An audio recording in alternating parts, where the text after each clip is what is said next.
It's time for another tale from the glass-guarded world, with Brian as Paxton the human cleric, Ashley as Tara Dane the human fighter, Andy as Finmac Caspinner the gnome wizard, and me, Mike, as the DM.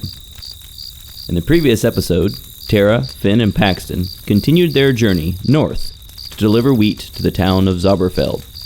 They were only a few days away from their destination when they spotted a farm on fire north of the road. A quick investigation revealed that goblins had dragged some people and their livestock off to a cave. They surprised and defeated a goblin guard, and we now rejoin them as they stare down the tunnel opening.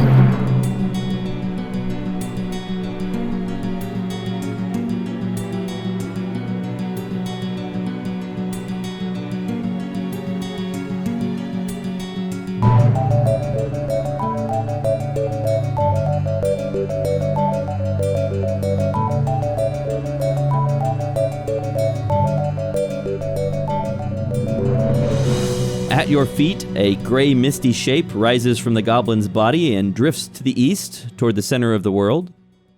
And the tunnel stretches ahead of you, curving to the left, with walls made of rock and earth, reinforced with wooden posts. And it's between 5 and 6 feet tall. It is not a tall passage, but tall enough that you guys can stoop just a bit, or not in the case of Finn. And it's about 7 feet wide, and it has a slight downward slope. There's an unpleasant smell drifting up from it. It's hard to tell if it's the smell of rotting food or bodily waste of some kind or mold or some combination of all of those. And the floor shows some recent signs of traffic. So there's a bit of dirt and mud here, and you can see that there are a bunch of different footprints heading into the tunnel. And I'm going to make some perception checks for you. Finn, you think you hear the mooing, you know. There's cows. There's a bit of an echo down the tunnel as well. There's kind of a strange echo as the sound bounces around. Shh. They're way down the tunnel. What do you want to do? So you've got your cart sitting outside the tunnel with the horses. So I would think that since the tunnel is somewhat limited, so we can only walk, from what I can see, we can only walk in one at a time, right? Yeah. I'm small, if we're going so to I can avoid the stand with them. you could actually stand next to someone pretty comfortably. But if you're going to avoid, if we're talking in combat terms, you can only fit one at a time down the tunnel. But if you guys wanted to walk side by side, you could squeeze in together. I mean, it's 7 feet wide. It's wide enough that two normal people could walk side by side. I guess that's true. Well, I would say that since it seems somewhat small, why don't we have the guy with the big shield up front, the lady with the big sword behind them, and then I can provide some backup. Sounds good to me. Great. Is there anything, you guys have your marching order? Is there anything else you guys want to plan as you head down the tunnel? Well, when the guy takes our cart, we'll figure a way to get it back, I guess. Yeah, you don't know if the fellow in the gray cloak has followed you off the road or not. You didn't see him following you. I'm going to go ahead and just assume he probably did. Okay. I think we should also try to maybe proceed down this path stealthily, if you catch my drift. I'll do my best. It's going to be a little tricky, given that two of you are wearing fairly heavy armor, but you can try. I will Last attempt. question. I can roll. Yeah, go ahead and roll your stealth checks yourselves, because you each know how stealthy you're being. Where is the cart? I assume it's just behind you guys, just a short distance away from the entrance, maybe slightly up the hill. Okay. Because it's you don't want to probably leave it on a steep slope. Yeah. There's nothing around really to tie the horses to. Can one of us do a nature check to see if the horses would be likely to move away? You could do an animal handling check. Paxton could try to see if he can think of a way to weight them down or pin them in place. Do you want to try that? Yeah. Let's see. Would they really together decide to walk off with a cart? It's a 10. With a 10, the best thing you can come up with is you could take some of those bags of grain, just set them on top of a rope that you've got tied to them so that it'd be a little bit harder for them to walk away. Kind of an anchor. Yeah, so I mean, they're already anchored by the cart itself, but if you were to set a bag in front of maybe a couple bags in front of them and the cart behind them, they'd be sort of anchored in both directions. So you've got them somewhat anchored in place. All right. You enter the tunnel. You can see the tunnel ahead, and as you continue in... Oh, I'm sorry, you wanted to roll your stealth checks, right? Oh, yeah. Go ahead and roll your stealth checks. Yeah, I rolled a 19, so maybe I am stealthy. Don't you roll with disadvantage for wearing heavy armor? What's that? Don't you roll with disadvantage for I wearing don't heavy know. armor? You have to Yeah. roll, ruin my joy. I'm sorry. Yeah, since I have chainmail, I roll with disadvantage, which means that I got an 11. All right. Well, go ahead and have Tara roll for Tara's other disadvantage roll. So You can do this. You can do this. Oh, 20. 20. Oh, all right. So it comes out to a 19 in total. And so your total rolls were 20, 11, and 8. Okay. And I'm not wearing heavy armor. Right. All right. So How is the gnome the loudest one? So you're trying to sneak down the hallway. You're not perfectly quiet, but it could be a lot louder. And the quiet people up front and the slightly louder person behind them. All right, so you sneak down the tunnel, and ahead you can see the tunnel opens into a chamber. The walls of the tunnel are a little bit crude. They don't look perfectly straight. They're a little slanted in places. But the chamber up ahead appears to be very straight and made of giant blocks of sandstone. And you can see torchlight shining from the room. And a single goblin is standing with a sword and shield, again, like the last goblin started, facing away from you. And he is looking rapidly, or maybe even confusedly, from his left to his right. And you can hear the sound of mooing getting louder. But more strangely, you can hear... You guys are pretty quiet, so you guys can't really hear much from you, but you can hear Finn's footsteps echoing back to you from ahead of you. So there's a strange echo effect going on in here. That's no good. But the guard is looking back and forth. He's got a sword and a shield, and he's looking back and forth in front of them. Does he seem to be looking for the source of the footsteps? Yeah, that's a good guess as to what he's doing, yeah. About how far away from us is he? At this point, he's at the curve of the passageway. When you get to the point where you can see him, he's probably 35 feet away. I want to, from the back, try to do some minor prestidigitation, just like a blow in there on each of their necks, just to get their attention. Oh, it's just one guy. No, their attention. Oh, their attention. Oh, okay. Yeah, just simply without making any actual You're getting noise. Paxton and Tara's attention. Okay. Yeah, and then just simply put a finger over my mouth and cast magic missile at the guy from behind the party. Ah, okay. And you guys assume you guys will allow him to do that. So you cast magic missile, and that hits automatically. So roll your damage. As soon as I find actually, D4. while we're doing that, go ahead and roll initiative as well. 10 damage. Natural 1. For initiative. 20. Yeah. I'm spending all my luck right now. Yeah. 17 initiative. I know where all my good juju is going. Finn, I'm going to let you go first, and then we'll move into initiative, which is not actually how you're supposed to do surprise, but we're going to do it because it's easy right now. Okay, so you rolled 10. The goblin simply collapses Perfect. right there, and you hear a noise from inside the room coming down the hallway. You hear someone go, Oh, so there's more, and they're nearby.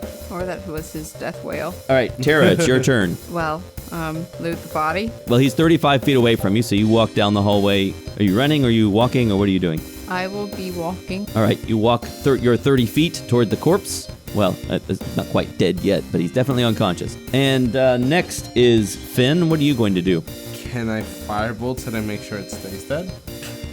You could do that, sure. I think I will do that. All right, You I'll guys make you. are okay with I'll that? make you roll an attack roll, but basically it's going to be easy to hit because he's not trying to avoid you in any way. 15. Yeah, you hit. Yeah, so a little gray mist rises from the ground and floats off and through the wall. Awesome. And next, it's the turn of another goblin who jumps into the doorway and makes some angry sounds and charges at Tara Bring it. and hits you. Whoa. I know. And you take 7 points of damage. Wow. I didn't know that goblins could do that. You need He- to get he- you better gear.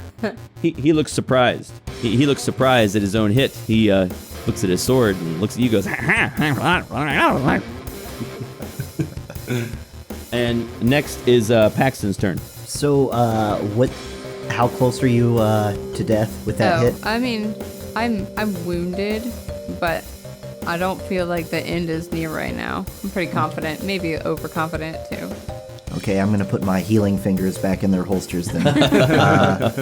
Probably walk up to you and touch you on the head and give you guidance. So now you can roll an extra d4 on... Let's see how that works. Next attack, ability, or saving throw? Yeah, to one ability check of your choice. I thought that counted for attack rolls too. Well, I'm going to give you guidance anyway. Okay. We never know when they might come in handy. We right. should look and see what it does then, because she's probably about to attack. Oh, hell yes. Yeah, I've got the thing here. It says that it applies to an ability check of your choice. Oh, okay. Well, it won't. I don't think that applies to attacks then. Yeah. All right. Next is we are now back to we're back to Terra. So, are you making an attack? Yeah, All right. I'm really without abilities, so I am going to go ahead and Use your smashing stab that ability. goblin, yeah. All right, I total 18. That is definitely a hit. All right, so you smash past the goblin's feeble attempt to block with his shield. 8. Okay. Ooh, okay, I got a total of 4. The goblin is wounded, but not down. And next is Finn. What are you going to do? I'll go ahead and firebolt him. 21. That is a hit. Awesome. Should we explain at this point why your firebolt is going to do slightly less damage? Yes, that would probably be a good idea. It's a 1d10 actually. To be clear, Finn is a specially trained wizard.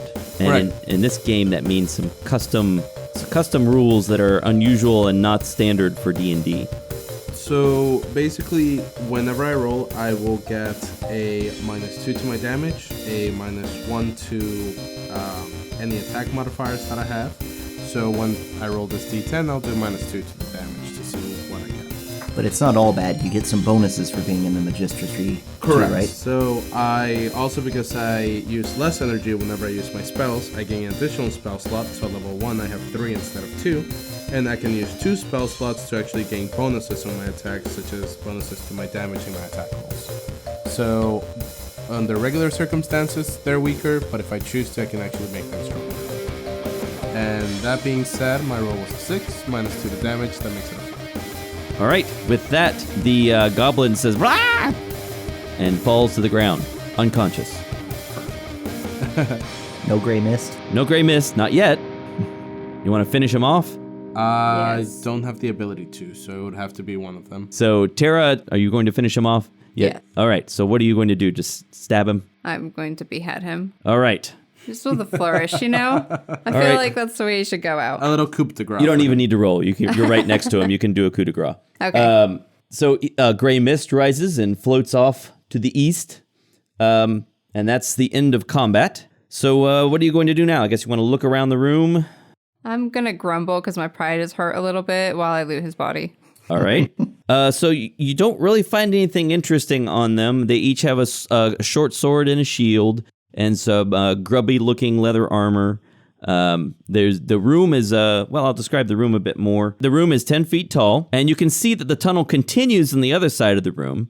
And now that you're basically in the room, you can see there are also exits or tunnels leading left and right. So basically you can go straight, left, or right. And one more thing. Paxton notices that there is a track, looks like a wheel track maybe, that goes from the passage that's straight ahead of you to the passage to your left. A single wheel track. So I don't necessarily say anything. I just wave my hand to get their attention and point down to the tracks in the ground. Understood? I shrug and figure we should go along with that one. Why not? I started looking at the tracks and I want to roll an investigation check. What I want to try to figure out is was the cart taken over there and then moved for parts, and that's why we only see a one wheel track? Or like, is it going from the middle to the left or from the left to the middle? That's sort of what I want to see, what the tracks can tell me. Okay, you're investigating, but you can't tell. You're not really sure what the story is. It seems weird that there's just one wheel. You guys want to look as well? Wheelbarrow. Sure. Yeah. Investigation? Mm-hmm. Tara, you are correct. You decide. It is, in fact, a wheelbarrow path. Yes. It's a wheelbarrow, and you think the wheelbarrow has been going both directions. It's been going back and forth. Okay. Okay. I'm determined. Yes. My intelligence is not very high, though, so don't take my word for it necessarily. She's certain. Paxton, you think she's probably right. Yeah. Sounds about right. They may be digging for something. Or Okay. moving something. Do you guys want to move to the left or go down the middle? Or do we want to just ignore this and go right? Can we listen for noises coming out of either side? Yeah, all three of you listen. Finn, you seem to be having the easiest time with the echoes down here. You can hear these cows mooing, but the way the sound is echoing around down here makes it really hard to tell where it's coming from. You think maybe it's coming from straight ahead. You don't hear anything coming from left or right. But again, it's hard to tell. It could be the sound playing tricks on you. Maybe the cow sound is actually coming from one of the other directions. I'm thinking that one of these probably leads to where their base camp is. I think getting rid of the threat and then investigating might be the best thing. Do you guys want to go ahead and try to find the cows and the people first, or find the main camp and slaughter them? I'm only interested in finding these people. Okay. I just want to go a direction. Okay. Paxton, you can pick then. I'm assuming they'll probably be around wherever the cows are, because they probably consider the people something like livestock. So which way do you want to go then? I believe that I hear cows going down the middle. Let's but go I'm down not the middle entirely now. sure. All right, down the middle we go. Throw my hands up, not understanding, but just following. The path slopes downward more steeply as you continue straight ahead. And there is a single-wheeled track or trail that continues down this passage. And occasionally you see little drips of liquid next to it. And this unpleasant smell gets slightly more intense as you walk down this passage. The single wheel goes forward also? It goes in both directions. It goes straight ahead and then around to the passage to your left. Oh, I don't know why I thought it came from where we were coming from. No. It basically appears to have just been making a path back and forth between the passage that was on your left and the passage that you are currently traveling down, which is straight ahead. All right. All right. So as you continue forward, you can see you continue for quite a ways. This passage goes for about 150 feet. A plain, heavy curtain hangs in the hallway in front of you, and you can hear two cows loudly mooing from somewhere behind the curtain. You can also hear two goblins loudly arguing with each other in their own language. And occasionally you can hear a woman crying. Bingo. I draw my sword. I draw my shield. I take a step back and give them a nod. Okay. There's this heavy curtain, and you can hear these people arguing, these goblins arguing. What are you going to do? You guys tell me. Who wants to go ahead and take the charge? Do you want to running with the shield, or you want to running with your sword? I kind of like that thing that you did where you shot him with your magic from a distance. That seemed pretty safe. Okay, so the curtain, can we tell where the curtain is being held from? There's a rod up at the ceiling, and it just slides back and forth. Oh, okay. It's Okay. just a rod is too grand a word. There is a stick in the ceiling that's been wedged into the walls, and the curtain has been nailed to it, and you can basically just pull it aside. How sharp is the stick? Sharp enough to stick into dirt. I want to attempt to see if it's even possible to like peer around the curtain to see what I can like check instead of charging blindly into the room, like run into a cow or whatever. That's very wise. All right. So you peer around the curtain, and a strange scene is revealed. There's a large room. It's 40 feet wide, 50 feet long, lit by torches, and lined with wooden support beams that reinforce, call it an arched ceiling, but it doesn't look real sturdy. There are two cows lying on their sides, making loud mooing noises. They look bloated.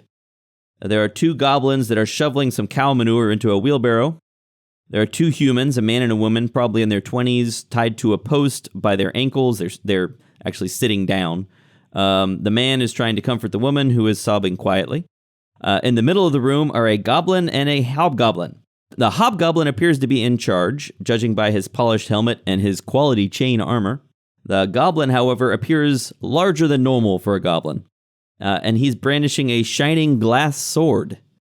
You can actually tell from this distance that it's a glass weapon, and he's arguing with the hobgoblin. And you can't understand what they're arguing about, but whatever it is, they're definitely getting into it. Two more goblins are standing behind them, watching them argue. Also in the room are several long tables, some chairs, a throne-like chair made out of bones, some barrels and crates, a large clay pot, and you can see from here that it's filled with a unpleasant-looking liquid that is bubbling, although you don't see any source of heat. Does anyone happen to speak Goblish? No. I learned Delvish and Dwarvish at school. So while you're standing there looking around the curtain, The two goblins that are standing behind the two arguing goblins, one of them spots you looking around and points at you and says, and the hobgoblin and the goblin look at you, and everyone in the room becomes silent.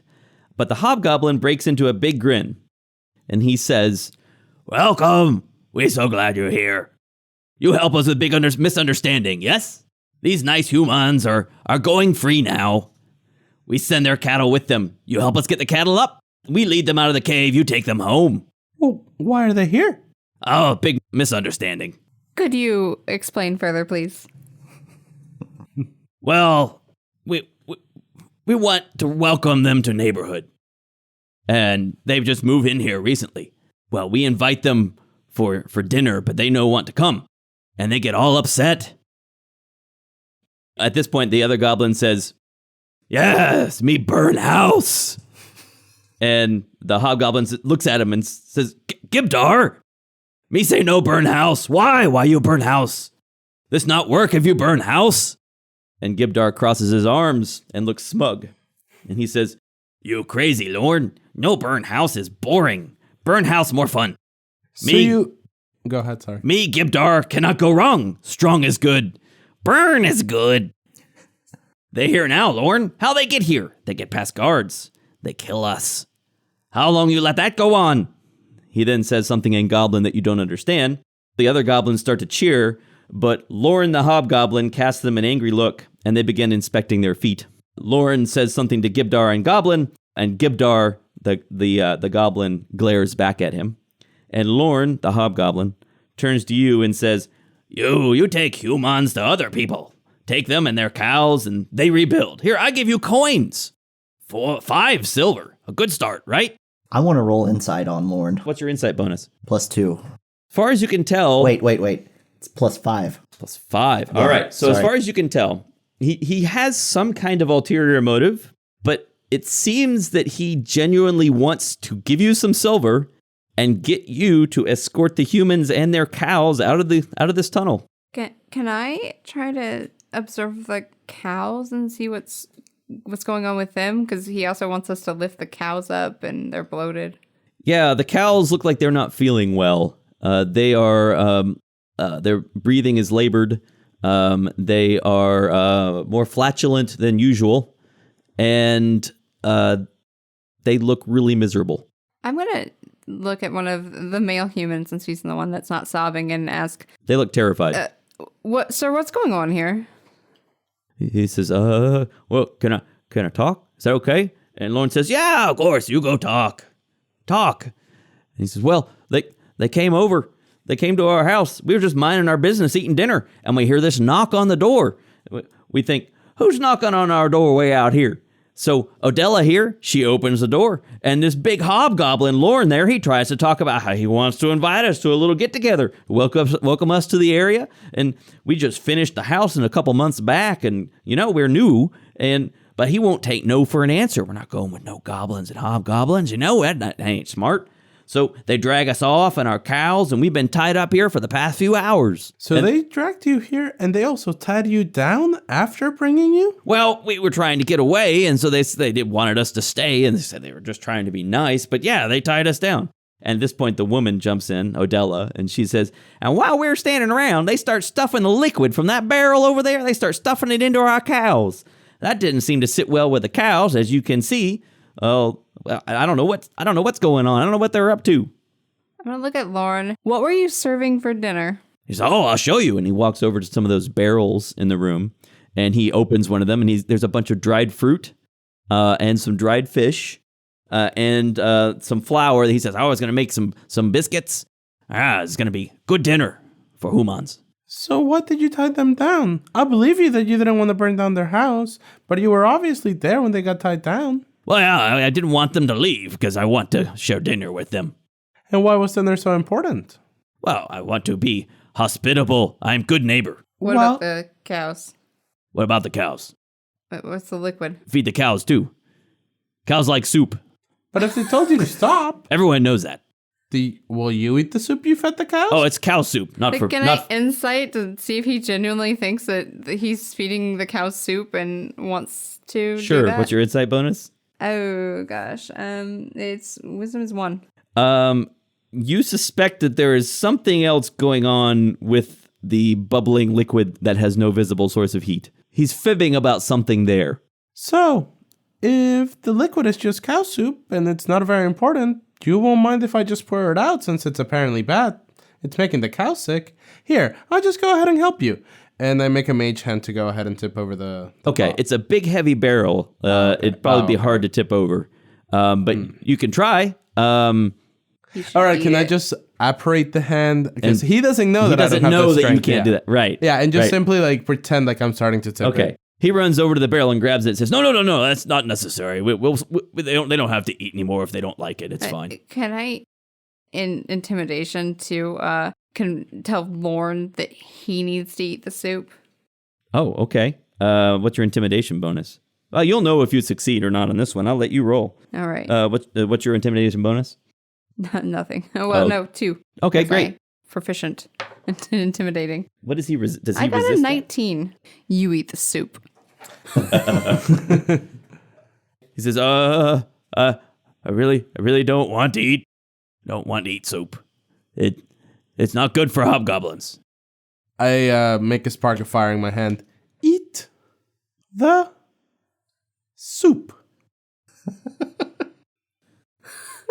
At this, the hobgoblin looks at the goblin. Lauren looks at Gibdar, and Lauren says, "What me do now?" And Gibdar says, "Me said this wouldn't work." And Lauren says, "Oh, fine. Spare no one." And they attack. Oh, God. All right. All right. So do we roll initiative again, or use the old initiative? Reroll initiative. All right. All right. 17 again. 17. 6. I guess that's good. Yeah. So I'm guessing by this point, since we've been talking with them and interacting, we've moved past the curtain and we're in the room with everyone. Yes, Okay, just I will making sure assume I'm you're not in the distracted. room. All right. Unless you want to specify otherwise. No. So the enemies that we can see are 2 in the back, Ignore the slightly larger goblin, and Lauren the hobgoblin. And aside from that, there are 2 cows on one side of the room that are bloated, and on the other side across from there are 2 humans tied to a post or a chair in some form sitting down. Correct? That's correct. Awesome. A good summary. All right. First in the order are Tara and Finn. You both tied, so we'll go with whoever has the higher dex bonus. What do you got? Yeah, 1. 1. Okay, we'll do a roll off. Okay.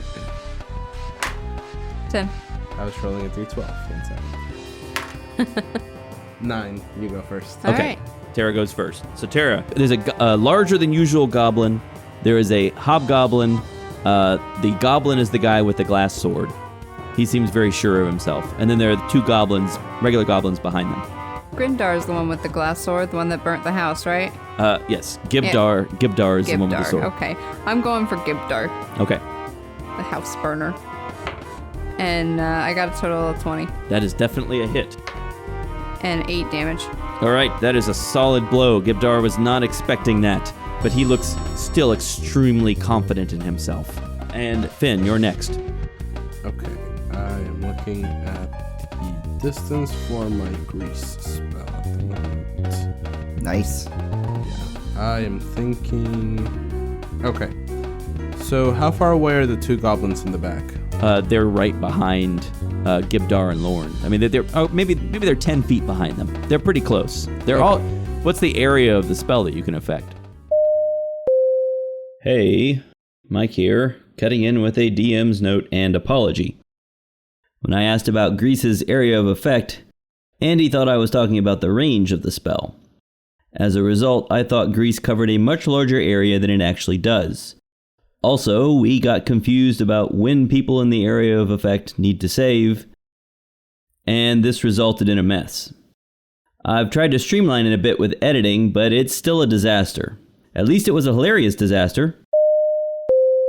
60 feet. If the room is 50 feet total, then I can definitely get them, right? Right, you want to make sure that you cast it in front of Tara, because you don't want Tara's in melee combat with them now. Right. I was actually going to aim to cast it to the two in the back to cover them in grease. Oh. And just simply to tell them to stay back, because if they do join the fight, I will burn them down. I see. Yeah. All right, so you're coating the two rear goblins with grease. Yes. So I'm going to go ahead and use my grease to cover the two spots where they're on, to cover them in the spots in difficult terrain. Next is Lauren the Hobgoblin, and he takes a swing at Tara. He hit you. I can't believe these rolls, but he hit you. Oh shit! Did we kill you before we started? No, we did not. We did not. But you take only 3 points of damage. All right. He's using a long sword. So you're down 10 now. Yes, Tara is not looking great. And after he goes, Gibdar, the big goblin, attacks. He misses you with his fancy sword. All right. But it's a very near thing. You just barely deflect it with your shield. Just so you know, I'm leaking guts over here. Okay. And the two goblins run backwards. They run away off to the sides. Well, they gotta make dexterity saving throws to see whether or not they just fall down. They both fall down. Cool. Is there an exit to this room other than the entrance we came in through? Not that you Okay. can see. Now it's Paxton's turn. All right, I'm going to sprint towards Tara, and I'm going to use Cure Wounds on her, which is 1d8 plus 6. 8. You gain 8 HP. Feeling quite a bit better. You tuck your guts back Ready in. to jump back Literally. into action. Yeah. And that brings us back to Tara. I'm gonna continue to slash at Gibdar, the house burner. He says, "Do your worst." All right, I got a 14. That is a miss. Yes, I'm afraid he parries your blow with his sword and says, "You cannot defeat me. I am Gibdar."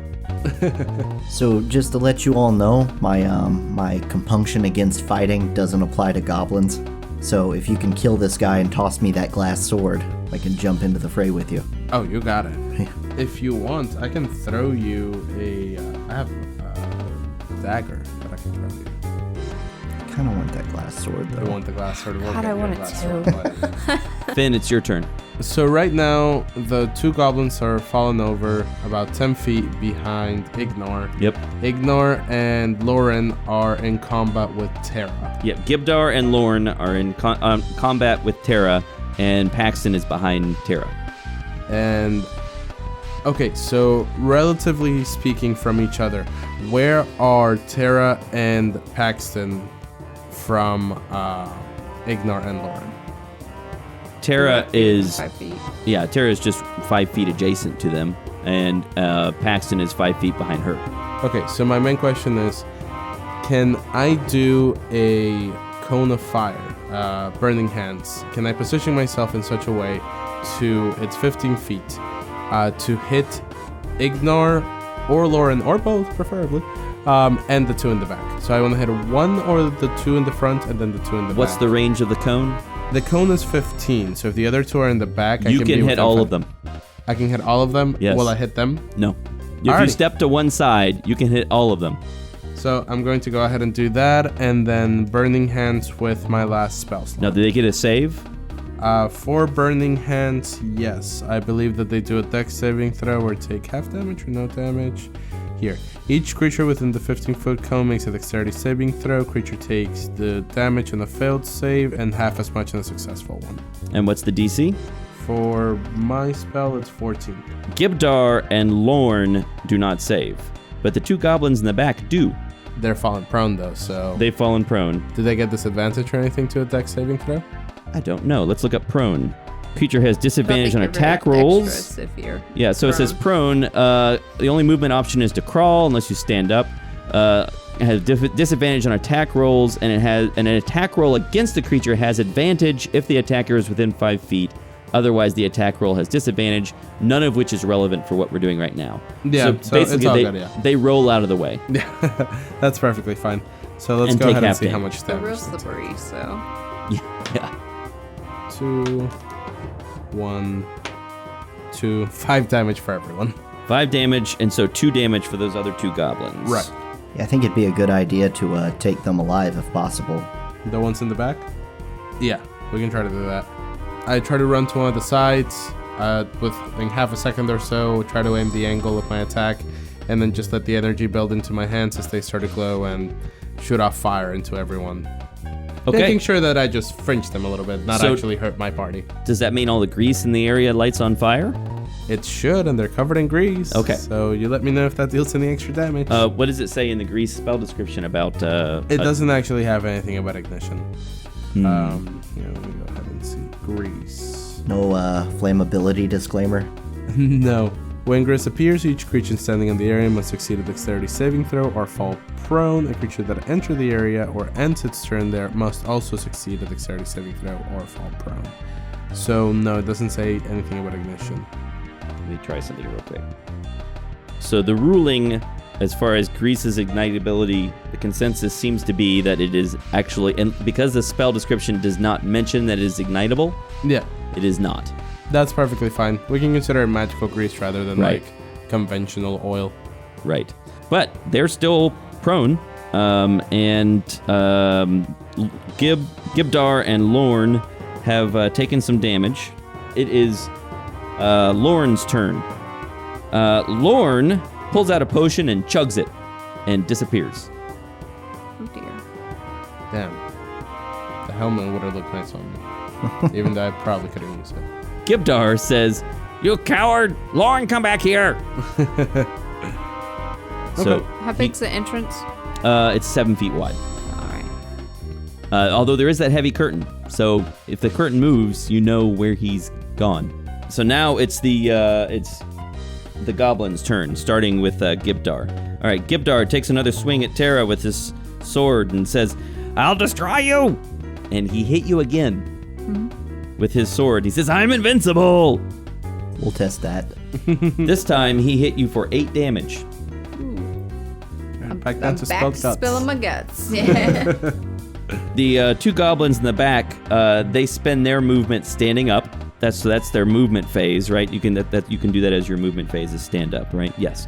And then for their action, they will shoot at you with their bows You got it. because Are you within 5 feet of me? I don't think. if you didn't want to close into close range with the hobgoblin and the goblin, then you're not within 5 feet of her. All right. What? And your AC is 12. Right. Right. I get mage armor. They both hit you. Okay. 4. 9 damage in total. And I go unconscious. All right. So Finn goes down. I take 2 arrows to the chest. Yes. Well, an arrow to the chest and an arrow to the knee. And then fall unconscious. All right. So he falls unconscious, and the 2 goblins look at each other in surprise and start cheering. Hit him! And now it is Paxton's turn. All right, so I'm going to run over to where Finn is, and then I'm going to yell to the goblins and say, "I'm the healer. As long as I'm alive, this fight's going to keep going." And then I use Spare the Dying on him to Stabilize. to stabilize him. Now, it doesn't bring it back to consciousness. It just means you don't have to make death checks. Oh. Redact that. All right. That brings us back to the top. So it's now Terra's turn again. I'm a fighter, so I'm gonna keep fighting. All right. Good. All right, 19 to attack Gibdar. That is a solid hit. Gibdar looks shocked. All right, and total of 9 damage. Gibdar is just incredibly shocked by the hit that you've delivered to him, and he goes down. Does He little falls to gray the ground. smoke fall from his body yet? No. But Oh, but we will. his hand is still clenching his sword. He's still holding on to it as he's lying there unconscious. You can see his knuckles are white from the grip he has on this sword. Okay. He is not letting this go. This is important to him. Finn, you don't need to roll or anything. You're unconscious. You don't get to go, but you've been stabilized. Oh, the only thing I want to add while unconscious then is that as soon as I was hit by the arrows and my consciousness started to fade, the bags behind me dropped to the floor because my unseen servant went on. Right, your If I concentration go ends. unconscious, yeah, he disappears. Paxton and Tara, you notice the curtain behind you, because you're keeping an eye out for it. The curtain behind you moves. All right? It is the goblins' turn again, and they turn their arrows back on you. They turn their arrows onto Paxton. They point their bows at Paxton, and they each take a shot. All right, I've got my shield up. And they bounce harmlessly off of your giant shield. You hear me laugh from behind the shield. Yes, they make frustrated noises. You're gonna have to do a lot better than that. You're not even sure if they speak common, but they definitely are frustrated. That brings us now to Tara. We're back to Tara. Okay, so if I go to where the goblins are, I have to make a dex saving throw. Yes, you'd be traveling through the greased area. Okay. Or you could run back and try to intercept the escaping hobgoblin, but he's invisible, so that would be... Yeah, I'm gonna Or you let could him do run. a death blow to Or yeah, Gibdar. you could finish off Gibdar, who is lying here, still unconscious, still gripping the sword. Well, I'm not so concerned with him. But I do have a hand axe, and since I'm the only one who's conscious and can fight, really, I'm gonna continue to do that. And, all right. So if I throw my hand axe, is that strength or is it dex? Is it a finesse weapon? I wouldn't think a hand axe is finesse. I think with a hand axe you can use your strength instead of your dexterity. Okay. Yeah, I think so too. I'm gonna throw one of my hand axes to see if I can knock one of those out. Remember that if we can take down Total of 11. Igmar, he gets a sword. Whoever did gets you to roll? it first. Total of 11. I mean, Alright. either way, we both have to go into grease, though. The That's goblin deflects the hand axe with his shield. Okay. And it is now their turn. They attack. One of them attacks Tara. One of them attacks Paxton. They both miss. And they are now back to Paxton. Paxton, Okay. you can go. I'm gonna walk over to Gibdar, and I'm gonna use my sword, and I'm gonna crush him right in the throat. You want to mean you're going to use your shield? Yeah. All right. So you attack him with your shield and deliver a coup de grace. And I'm a little awed. he relaxes his grip on the sword and drops it, and you can see a happy expression come across his face, and he says, and a little gray spirit floats up into the air and drifts off to the east. Can I insight? Yeah. Can I insight on maybe warning him to not get that sword to see why he looked so happy or something? You're not sure why he looks so happy. So if it's still my turn, can I pick up the sword and inspect it as a free action, or just pick it up? Picking up one item, opening a door, something like that is like the kind of free action that you can take one thing per round. So Okay. yes, if you want to pick up the sword, you may do that. Is that what you want to do? Definitely want to. All right. What's your wisdom bonus? +3. Okay. Paxton has picked up the sword. I don't know if there's any visible change in his behavior. There is. So I'm still holding my shield with one hand as I bend down to pick up the sword. And as I pick up the sword, I grip it really tightly, and I look over at those goblins that are covered in grease, and I throw down my shield, and I put both hands on the sword and just kind of look at them and have this really evil grin on my face. If I wasn't unconscious, I would go, oh no.